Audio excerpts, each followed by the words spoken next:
Talaga, ang Madi mo ay kinilig sa mga oras na to. Dahil ang dalawa kong amo, bigay ako ng 6. Ang gandang-ganda talaga ako sa mga napili ko. Paging grateful sa maliit na bagay na natatanggap nila. Hindi naman talaga lahat ng mga bata Madi nakakatanggap ng mga natatanggap nila. At iniiwas-iwasan kong bumisita sa apps na to.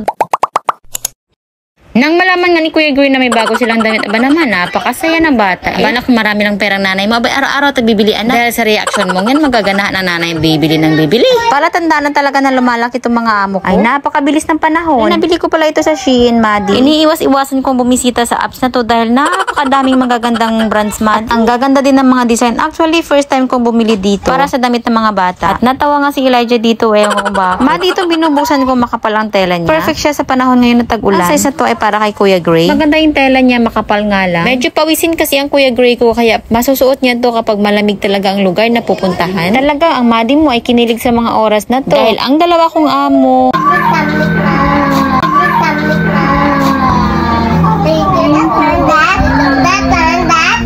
ay, sino bang hindi kikiligin nito, Madi? Ay, ang sisweet ng mga anak ko. Purihin ang Diyos, Madi. Tinuturo talaga ng Madi mo sa kanila. Maging grateful sa maliit na bagay na natatanggap nila. Ay naman, aba naman, ay nakukuha na nila ba? Aba naman, ang Madi mo ay masaya. Hindi naman talaga lahat ng mga bata, Madi, nakakatanggap ng mga natatanggap nila. At pasintabi naman, nandyan pala yung isa kong pare ng anak ko. Pasensya lang ga, kaya ayan. Kaya nang mapansin ko na nakatingin siya sa mga anak ko. Kaya ayan, binigyan ko na lang siya ng Diyos. Yan yung hawak-hawak niya. Siya, mama, balik tayo, Madi. Ang ganda talaga ako sa mga napili ko. Pwede pang gala, pwede rin pang church. Nakapagsabi nga ako kay tatay na sa Shein ako bibili ng mga damit ng mga amo ko. Ano nga siya kagad kung maganda ba ang quality. Dahil Madi, kung sa mall ako, aba naman, kailan ba kaya ako makakabili? Ako naman dito sa lugar namin, walang mall.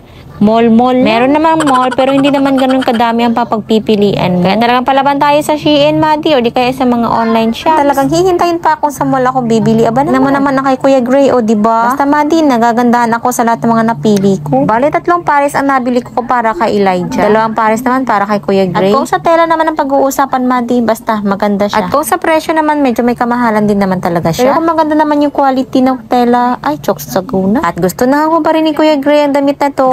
Suot niya. Dahil naiinitan na siya dahil talagang tirik ang araw sa mga oras na to. Pero ang Madi mo na, aliw siyang pagmasdan. Ting binata na talaga itong kuya ko. Abay, ang bilis lang ng panahon, Madi. Siyempre, Madi, nakabili rin ang Madi mo para sa kanyang tatanungin ang Madi mo ang rate ng 1 to 5. Magbibigay ako ng 6. Follow for more. See you.